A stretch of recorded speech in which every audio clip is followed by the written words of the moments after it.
Donc on arrive à une question qui revient souvent, qui est de savoir comment est-ce qu'on aborde Lean et qualité de vie au travail. Marie-Pia, merci.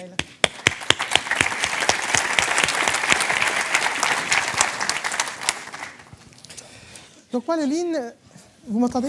Oui. Donc moi, le Lean, je suis tombée dedans en 2004 et j'en fais en fait absolument pas dans le monde manufacturing, j'en fais dans les services et dans l'informatique. Mais grâce à tous ces sensei du manufacturing, j'ai réussi à comprendre un peu ce que c'était, à le traduire, à le déployer, à former des gens. Et donc, on a créé une pratique là-dessus. Donc, ça va être un petit peu différent de la présentation de TMHE, mais je pense que vous retrouverez des points de référence. Et donc, en 2007, j'ai eu mon UMI, comme Yoshino hier l'a présenté. Donc, lui, c'était en Amérique, il venait de chez Toyota, il essayait de transformer une usine américaine en une usine Toyota avec les mêmes principes. Eh bien, moi, on m'a demandé d'aller dans une banque italienne et de déployer le Lean dans cette banque italienne. Et donc, on a commencé par ce qu'on appelle les opérations dans la banque. Donc, c'est tout ce qui était back-office. Il y avait 2500 personnes et on a fait des choses que j'ai trouvées très sympas. En plus, j'ai appris l'italien, j'ai mangé des pâtes, bu du café. C'était vraiment super.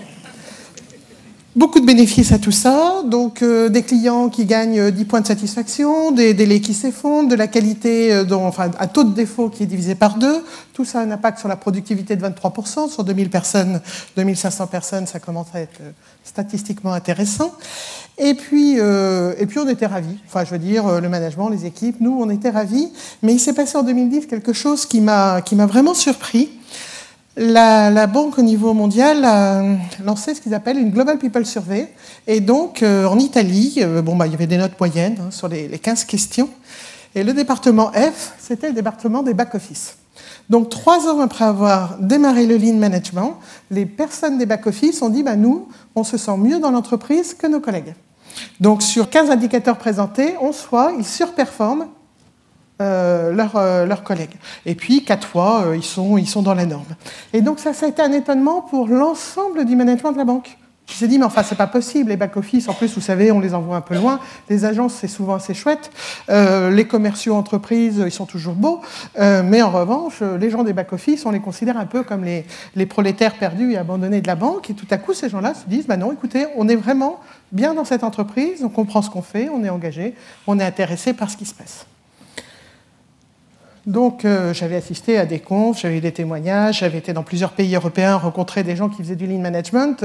D'une certaine façon, c'était relativement classique, d'une autre, c'était relativement satisfaisant. Et puis, les années ont continué, j'ai continué à faire du Lean, mais en tout cas, ce qui est apparu, c'est un autre discours sur le Lean Management qu'on a trouvé dans les journaux, qu'on a trouvé dans des émissions de télévision, qu'on a trouvé dans des tracts syndicaux, qu'on a trouvé dans un certain nombre d'endroits, qui ont dit, mais le Lean Management, c'est pire que le terrorisme. On oblige les gens à améliorer les systèmes dans lesquels on les enferme. Vous vous rendez compte à quel point c'est pervers? Et donc, des espèces de grosses inquiétudes, je me souviens de quelque chose d'envoyé spécial sur des gens que je connaissais, donc des entreprises que je connaissais, des gens qui ont témoigné de choses qui m'ont absolument ahuri, c'est pas du tout ce que j'avais pu voir, des histoires qui mélangeaient taylorisme, fordisme, vaguement toyotisme, etc., mais vraiment un discours qui était relativement dur. Et puis avec l'Institut Lean France, on a lancé il y a quelques années un club des responsables du Lean dans les grandes entreprises, et tout de suite on a eu cette question, mais est-ce qu'il faut qu'on dise qu'on fait du Lean? Parce que l'image est tellement challengée dans les médias, sur Internet, que ça devient difficile. Et puis moi, je me suis dit, à titre personnel, je trouve ça génial, mais en même temps, on engage l'Institut Lean France, on essaie d'engager des entreprises dans cette transformation Lean parce qu'on y croit vraiment. On a l'impact que l'on a, mais en tout cas, on écrit, on fait des confs, on fait des formations, etc. Est-ce qu'on est absolument certain qu'on n'est pas en train d'emmener les gens dans une direction qui va être terrible en matière d'emploi? C'est une vraie responsabilité qu'on peut avoir dans le cadre de l'Institut Lean France. Je n'étais pas hyper inquiète, mais je me suis dit, ça vaut quand même la peine d'aller le vérifier. Et donc, ce qui apparaît depuis quelques années, c'est ce qu'on appelle la qualité de vie au travail comme étant un indicateur qui est important. Donc, avant la qualité de vie au travail, il y avait les conditions de travail. C'est-à-dire, est-ce qu'on porte des choses qui sont trop lourdes? Est-ce qu'on fait des gestes qui nous abîment? Est-ce qu'on respire des choses qui vont nous dégrader les poumons? Etc., etc., etc. Donc ça, c'était les conditions de travail. Depuis quelques années, ça c'est 2011, depuis quelques années, on parle de qualité de vie au travail. Et depuis un petit peu plus récemment, on parle de bonheur au travail. Moi, je me suis arrêtée à la qualité de vie au travail parce que je trouve que le bonheur, c'est quelque chose de très personnel, c'est quelque chose que l'on trouve dans sa famille, dans sa communauté, éventuellement dans son entreprise, mais en tout cas, ça n'est pas obligatoirement une responsabilité de l'entreprise. Non, c'est vrai. Donc, restons sur la qualité de vie. Donc, il y a une définition qui en a été donnée, qui est parue quand même au journal officiel. Hein. Donc, chaque mot a été pesé, etc., avec les partenaires sociaux. Voilà, ça, c'est la qualité de vie au travail. Très bien, donc on en a une définition, puis on peut se dire, les entreprises qui font du lean favorisent-elles ou non la qualité de vie au travail? Une fois qu'on a la définition, on ne peut pas encore aller très loin. Donc j'ai continué à chercher, et c'est un peu paradoxal, parce que moi qui fais du lean, je suis énormément dans l'expérimentation, et là tout à coup, je suis rentré dans des systèmes de modélisation. Il y a plusieurs façons de construire la réalité, l'expérimentation ou la modélisation. Depuis que je faisais du lean, j'étais quand même beaucoup plus dans l'expérimentation. Donc là, je continue à chercher. Alors, la première chose qu'on arrive à trouver sur Internet, c'est qu'en termes de qualité de vie au travail, rassurez-vous, si ce n'est pas pour des raisons éthiques que vous vous y intéressez, si ce n'est pas pour être un bon manager, si ce n'est pas pour être un bon coach, vous pouvez au moins dire que vous le faites pour la compétitivité. Donc, des études ont été faites qui disent que d'améliorer la qualité de vie au travail jusqu'à un seuil moyen déterminé en fonction d'un certain nombre de choses représenterait l'équivalent de 4 points de PIB aux États-Unis, 5 points de PIB en Allemagne. Donc voilà, au niveau de l'entreprise, 4 points de chiffre d'affaires aux États-Unis, 5 points de chiffre d'affaires en Allemagne. Ça peut valoir la peine, rien que pour ça, d'y aller. Encore une fois, on peut aussi le faire pour des raisons plus personnelles. Ensuite, alors là, je suis tombée sur les salariés de Google. Les smart creatives. Alors, ce qu'il faut savoir chez Google, c'est qu'on a le temps de réfléchir à tous les sujets qui se présentent. Et on peut faire du Kaizen, mais sur n'importe quoi.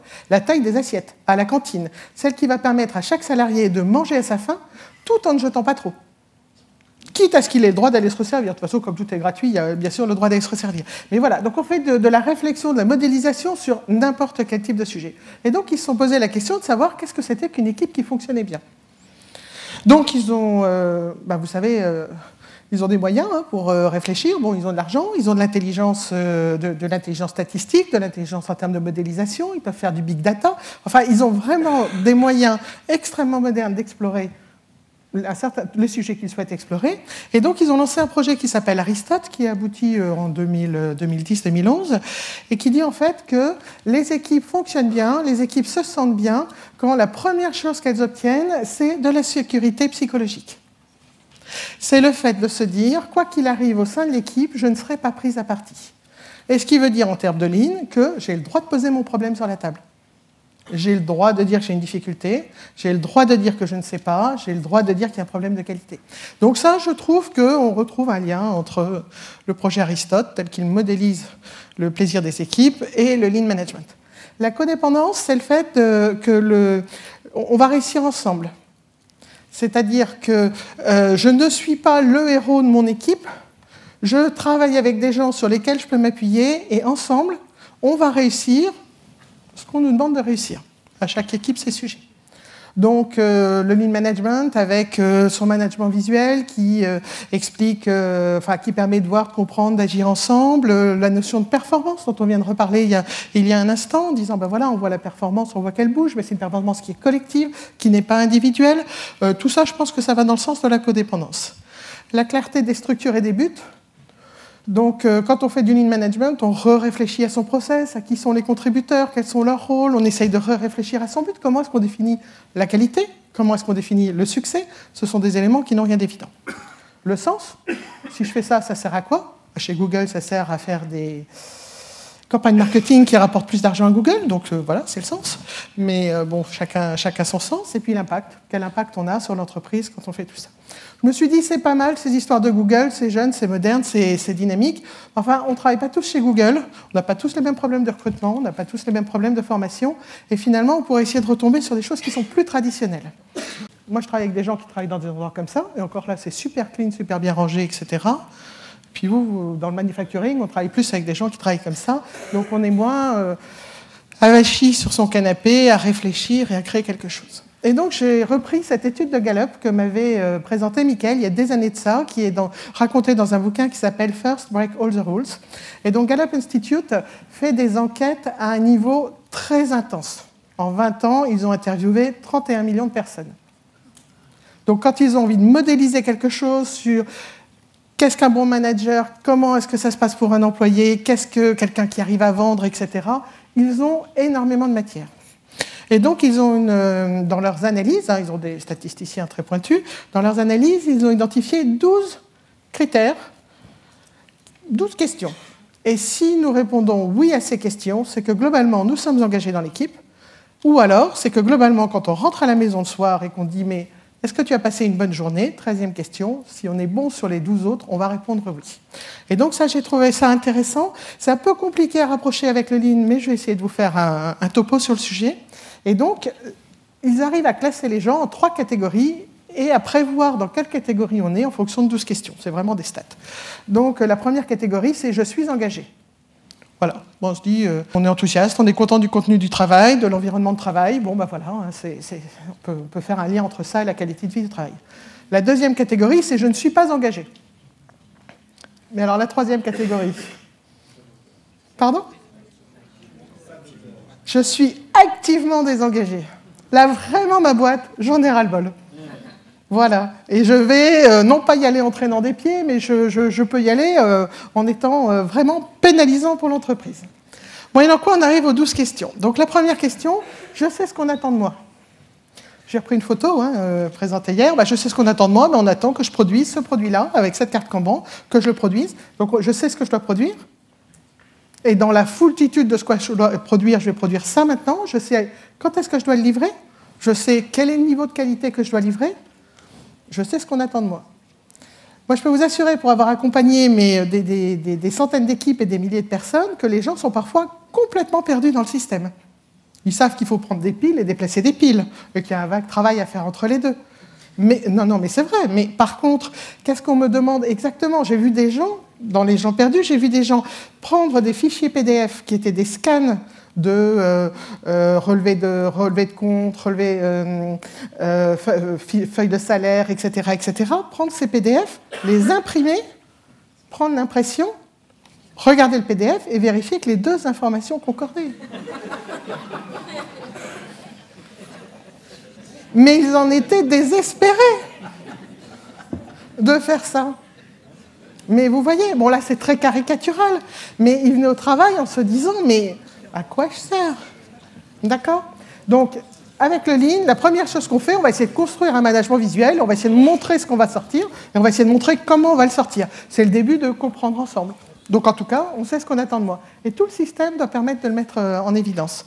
Et puis à l'inverse, quand je sais ce qu'on attend de moi et que ça ne se passe pas bien, eh bien je peux faire du PDCA, une résolution de problème.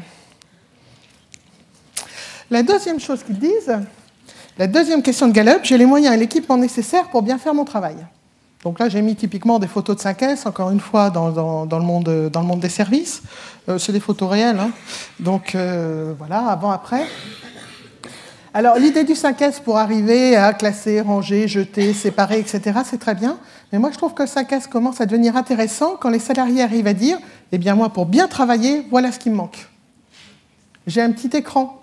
Et puis, j'ai les yeux qui faiblissent. Ça fait 20 ans que je bosse là ou 30 ans que je bosse là. J'ai du mal à voir. Donc, avec mon petit écran, j'ai du mal à voir. Vous savez combien ça coûte de mettre un deuxième écran ?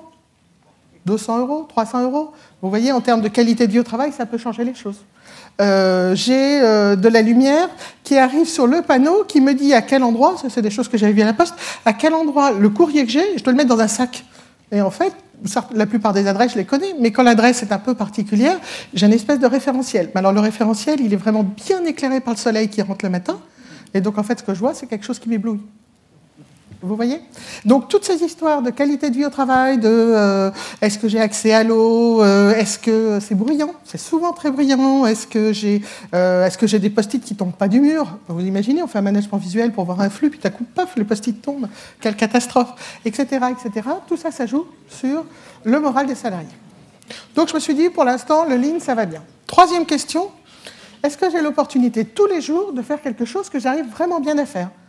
Pas le truc qui me plaît le plus. Peut-être que le truc qui me plaît le plus, c'est d'aller faire un jogging, de la mousse au chocolat, ou discuter avec une copine. C'est pas ça la question. C'est est-ce que j'arrive à faire quelque chose que je fais bien? Que je fais sans stress, sans pression mentale. Et ça, franchement, le lean là-dessus, c'est redoutable. Parce qu'on va pouvoir travailler sur son standard, on va pouvoir améliorer son standard, donc le standard de travail. On va pouvoir dire, j'ai une difficulté et je le mets dans le bac rouge, je vais recevoir de l'aide. On peut même lever la main, dans le cadre de London, pour recevoir encore plus directement de l'aide. Franchement, cette idée que je vais réussir ma journée de travail et que l'environnement qu'on va mettre en place va me permettre d'y arriver, c'est absolument dans l'ADN du livre. Donc ça fait 3 sur lesquels je me suis dit, c'est bien, on fait du bon boulot. Est-ce que j'ai été félicitée depuis les 7 derniers jours pour la qualité de mon travail? Alors là, j'étais un peu plus perplexe, parce qu'en fait, tout ce que je vois en matière de lean, c'est du collectif. Il y a un peu d'individuel, hein, on pourra en reparler, mais en tout cas, il y a beaucoup de choses collectives, c'est-à-dire le succès est collectif. Ce n'est pas moi qui ai sauvé l'équipe, ce n'est pas moi qui ai fait un truc génial, c'est ensemble, on s'est organisé pour réussir. Donc on a effectivement des systèmes qui permettent de dire à l'équipe on réussit, ben, c'est ce qu'on a vu tout à l'heure, hein, c'est le management de la performance, puis on le voit sur une tendance moyenne et longue, donc on n'est pas comme un poisson rouge en se disant je me compare ailleurs, on peut se comparer au mois dernier, au trimestre dernier, à l'année d'avant, donc on peut commencer à se dire effectivement on réussit ou on rate, et puis si on rate peut-être un petit peu moins hier que la semaine dernière ou que le mois dernier, donc ça s'améliore, donc on peut voir des tendances, on peut voir du rouge, du vert, on est d'accord sur ce qu'on voit, donc en tout cas, à titre collectif, on a un feedback. Q5. Est-ce qu'on me considère comme une vraie personne? Alors je ne sais pas comment c'est dans l'industrie, mais je peux vous assurer que dans l'informatique, on dit j'ai besoin de 3 ressources. Alors je dis 3 ressources, une table, une chaise, un ordinateur. Mais non, Marie-Pia, tu sais, je veux dire une personne. Ah, d'accord, une personne. Une personne, c'est-à-dire ton gamin là, qui a 6-7 ans, qui a la prunelle de tes yeux, qui est tellement merveilleux. Tu as vraiment envie qu'il ait une belle vie. En fait, ce que tu fais, c'est que tu le prépares à devenir les ressources de la prochaine DSI qui va se construire. Mais non, Marie-Pia, c'est des personnes. D'accord. Je vous laisse imaginer sur les centres d'appel. Hein. J'ai besoin de 5 ressources. Et puis dans les back-office, j'ai besoin de 2 ressources. D'accord? Donc dire qu'on considère les gens comme des vraies personnes, pas juste comme des pieds et des mains qui sont les pieds qui vous amènent au bureau et les mains qui vous apprennent à taper sur l'ordinateur, ça n'a rien d'évident. D'ailleurs, on parle de direction des ressources humaines. Non, mais c'est vrai. Chez Alliance Mime, on parle d'être responsable des gens. Chez Michelin, je crois que c'est la direction du personnel, mais ailleurs, c'est la direction des ressources humaines. Voilà, donc des euros qu'on met dans le capital, c'est des ressources, des personnes qui viennent bosser chez vous avec tout leur imaginaire et toute la vie qu'ils peuvent avoir, les responsabilités qu'ils ont en dehors de l'entreprise, ce qu'ils y attendent, etc., sont des ressources. Donc ça, c'est vraiment très compliqué de considérer vraiment les gens comme des personnes. Donc là, ce sont 2 personnes. Il y en a un à droite qui a plus d'expertise, un à gauche qui est en train de se former. Ils ont un standard. Et en fait, ce qu'ils sont en train de faire, ils sont dans un endroit qui fait du remboursement de frais de mission. Ce qu'ils sont en train de faire, c'est qu'ils sont en train de faire un dojo. C'est-à-dire que le premier travaille avec son standard, le deuxième essaye de comprendre ce qui se passe avec lui, de voir où sont les difficultés, de voir les besoins en formation inhérents à cette personne. Le cas échéant, il y répond tout de suite. Le cas, si jamais c'est un peu plus complexe, on planifie des formations ad hoc. Quelqu'un encourage mon développement. Alors, on dit beaucoup que le Lean développe les gens par la résolution de problèmes, ou que les gens se développent par la résolution de problèmes, ou qu'on construit un environnement qui permet aux gens de se développer par la résolution de problèmes. Donc ça, vous en avez entendu parler pendant 2 jours. J'ai choisi de sortir un autre exemple qui est en fait la matrice de compétences. Donc je ne sais pas qui utilise ces matrices de compétences. Donc on va mettre toutes les personnes en ligne, toutes les compétences en colonne, donc les compétences techniques et les compétences ancillaires, c'est-à-dire les choses qu'on doit savoir faire dans l'entreprise, même si ce n'est pas stricto sensu technique. Donc déjà, réfléchir aux compétences, ça occupe en matière de Lean. Et puis ensuite, chacun va se positionner tout seul ou avec son manager en termes de niveau de compétences. Alors le premier niveau, c'est je n'y connais mais rien du tout. Hein. Bon, bah ça au moins les choses sont claires. Le deuxième niveau, je suis débutant. En fait, globalement, j'ai eu la formation, je pratique un peu sur le standard. Le troisième niveau, je suis réellement autonome, je sais faire la différence entre un produit standard conforme et non conforme. Mais j'ai encore besoin de supervision. Le niveau d'après, c'est je suis autonome et quand on travaille dans les services, la complexité des produits peut varier énormément. On dit qu'on est autonome, y compris dans des situations complexes. Et le dernier, je suis un expert, ça veut dire que je peux faire évoluer le standard, mais ça veut aussi dire que je suis capable d'enseigner. C'est important de savoir enseigner. Être expert, ce n'est pas obligatoirement la même chose qu'être enseignant. Hein. Les gens s'évaluent sur la matrice de compétences, peuvent se monter des plans de formation individuels en disant par rapport aux diverses compétences, j'aimerais bien gagner de l'expertise ici, j'aimerais bien découvrir tel domaine. Et puis, l'équipe, collectivement, se dit on a un trou de compétences parce que les 3 derniers qui savaient ont été mutés, sont partis en retraite ou en congé maternité. Et donc, on a un trou de compétences à cet endroit-là. Qui est-ce qui souhaite lever la main et rejoindre ce niveau de compétence? Donc, ça permet de piloter la connaissance, la montée en compétences, etc. Mon point de vue compte. C'est du PDCA de type QRQC, n'est-ce pas? On a tous nos initiales qui ne veulent pas dire grand-chose. Donc là, ce sont des gens qui font de la résolution de problèmes ensemble sur un problème de qualité et qui essayent d'identifier des hypothèses de cause qu'il faudrait, le cas échéant, adresser pour arriver à résoudre le problème complètement et définitivement pour le client. Donc toute cette idée que mon point de vue compte, c'est-à-dire je peux à la fois mettre en évidence quelque chose qui est un problème, parce que j'estime que c'est un problème et je suis capable de le documenter, mais aussi expliquer de mon point de vue quelles sont les causes, quelles sont les expérimentations que je peux lancer, comment est-ce que je vais mesurer le résultat, etc. Ça, c'est une liberté qu'on trouve dans les entreprises Lean et qu'on ne trouve nulle part ailleurs, ou très difficilement ailleurs. Moi, je suis sidéré à chaque fois qu'on voit des équipes qui se lancent dans le Lean. D'abord, il y a des tas de sujets sur lesquels les collaborateurs ont des points de vue depuis très longtemps, et ces points de vue, on leur demandait pas trop les exprimer, puisqu'ils n'étaient pas les experts du process, ou puisqu'ils n'étaient pas les managers chargés de prendre la décision. Donc tout à coup, ils font du Lean et puis ça va commencer à sortir. Je suis aussi très surprise de l'attitude de certains managers. Regardez chez vous. Hein. Mais tout à coup, il y a quelqu'un dans l'équipe qui lève la main en disant « je pense que ». On lui dit « mais non, attends, c'est moi qui suis manager qui vais parler ». Et ça, on le voit beaucoup dans les Gemba avec les dirigeants. Le dirigeant vient, il a enfin l'occasion de rencontrer l'équipe, de voir les process, de comprendre le client un peu mieux, de voir les difficultés. Il pose une question, c'est le manager qui répond. Non, ça vous est jamais arrivé, ça? Régulièrement, hein. Donc voilà, eux ont la possibilité d'avoir un point de vue. Les patrons ont la possibilité de l'entendre. Les managers ont la possibilité de le challenger, de le discuter, de le faire aboutir, de le faire creuser, etc. Voilà, la question 8. Mon entreprise a une mission, et cette mission, je la connais, et cette mission fait en sorte que, comme je la connais, mon travail est important. Et donc, ce dont on a parlé pendant 2 jours, c'est qu'en fait, la mission, elle est définie par un certain nombre de choses, mais elle est certainement définie par le client. Et le fait qu'on veuille satisfaire complètement le client. Hein. Soyons précis. Donc voilà, donc satisfaire le client, ça se définit dans les services. Michael demandait hier si vous aviez lu Lean Service. Eh bien voilà, dans Lean Service, on explique qu'un client content, il s'exprime sur 5 axes. Et il y en a qui sont plus classiques que d'autres. Mais il y en a que j'aime bien dans les services et l'informatique, c'est limiter mon intervention. Parce que limiter mon intervention, c'est le fait que c'est pas toujours facile d'être client. Vous allez dans une banque, vous voulez ouvrir un compte, vous voulez prendre une assurance. En informatique, vous êtes utilisateur, vous aimeriez un petit changement. Et finalement, on vous fait rentrer dans une énorme bureaucratie pour arriver à la fin des fins à faire en sorte que vous obteniez le service. Et donc, voilà, quand je comprends que j'ai un rôle important, je suis en train de satisfaire quelqu'un, eh bien, je peux arriver à améliorer. Moi, je prends l'exemple d'une direction informatique que j'ai accompagnée. En fait, ils avaient un système dans lequel ils mesuraient la satisfaction qu'avaient les salariés de l'entreprise par rapport à l'informatique. Donc, c'était mesuré sur 5 points. Ils étaient à 2,3. Ils ne se trouvaient pas très loin de la moyenne. 2,3, c'est quand même pas top. Et ils ont fait du Lean. Et en 2 ans, ils sont passés à 3,3. Parce qu'ils ont pris très au sérieux ce que leur demandaient les clients. Et les clients au sens utilisateur, bien sûr. Et les utilisateurs disaient, mais c'est compliqué, il faut cliquer 3 fois, puis la 3e fois, il y a un pop-up qui apparaît en disant « Erreur B525-437 ». Difficile, parce qu'ils demandaient à ce qu'on leur remplace une imprimante, un scanner, etc. Alors les imprimantes, on leur donnait, mais bon, dans la gamme choisie par l'entreprise, bien sûr. Mais le scanner, on attendait d'avoir 25 commandes de scanner avant de lancer une commande chez le fournisseur. Ça coûte moins cher, hein. Donc 25 commandes, ça prenait à peu près 9-10 mois pour qu'il y ait 25 besoins de scanners.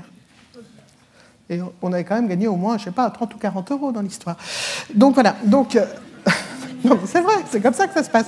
Donc à partir du moment où on s'est dit non, ça n'est plus une question de comment je qualifie, est-ce que c'est un bug, est-ce que c'est quelqu'un qui ne connaît pas bien le process, est-ce que c'était une demande qui avait été faite à une certaine époque pour que ça réponde comme ça, mais maintenant ça répond un peu différemment. Chaque fois qu'on s'est dit, écoutez, c'est pas possible, ils appellent en permanence, ils disent qu'ils ne sont pas contents et on va le corriger. Eh bien, d'abord au niveau de l'informatique, ça a été beaucoup plus satisfaisant, ne serait-ce qu'à la cantine. Hein. Enfin, je veux dire, les gens ont commencé à leur dire merci. Il y a une DSI qui dit, moi, j'y suis retournée à la cantine, parce que les gens me disaient merci. Vous voyez? Donc voilà. Donc, le point d'après. Le temps passe. Je vous ai mis les 12 questions. De toute façon, les slides seront disponibles sur le slide share de l'Institut Lean France. Mais voilà. Donc, les questions 9, 10, 11, 12, je ne les ai pas documentées. Voilà. Donc, en tout cas, répondre oui à ces 12 questions, c'est un modèle prédictif qui permet de se dire qu'effectivement, les collaborateurs sont engagés et que quand ils rentrent à la maison le soir et qu'on leur pose la question « Est-ce que tu as passé une bonne journée ?», eh bien, ils vont répondre « Oui, j'ai passé une bonne journée ». Donc, on est vraiment très proche de la qualité de vie au travail. Alors, encore une fois, c'est un peu perturbant pour moi qui fais du Lean parce que j'essaye de faire rentrer des logiques dans lesquelles je travaille sur des questions qui sont un peu différentes. Donc, juste pour vous rappeler que quand on fait du Lean, en fait, on a un idéal de management, vous le connaissez ça, hein, ça c'est vraiment ce qu'on appelle le Toyota Way. On le trouve sur le site de Toyota Material Handling, etc., etc. C'est vraiment le Toyota Way. Donc, il y a dans le Lean Management, il y a un idéal de production qui est défini par le TPS, donc satisfaire complètement le client dans un certain nombre de conditions avec le JDOKA et le juste à temps. Et il y a aussi un idéal de management qui a deux aspects, un qui est le respect des collaborateurs et un autre qui est l'amélioration continue. Donc l'amélioration continue, on en a beaucoup parlé. Et il n'y a pas de scoop là-dedans. Donc le challenge, on challenge le statu quo, on challenge la performance existante. On l'a encore appris tout à l'heure. Allez, on redivise par deux. Hein on redivise par deux. Donc on challenge le Kaizen pour arriver à explorer le territoire, l'univers des possibles et se dire est-ce que je peux rejoindre le challenge. Et le Genchi Genbutsu qui est le fait que le management, le dirigeant vienne voir où est la création de valeur, comment ça se passe et qu'est-ce qui empêche que ça se passe bien. Donc, aller sur le terrain, voir les vraies pièces, les vrais gens, les vrais process, et essayer de comprendre ce qu'on pourrait faire différemment. Mais la partie de droite qui est Respect for People, elle est un peu moins connue. Donc, elle a deux volets, le respect et le travail en équipe. Donc, le respect, on explore des tas de choses, le fait qu'il y a un respect de la diversité, le fait qu'il y a un respect du collaborateur dans ses conditions de travail, etc., etc.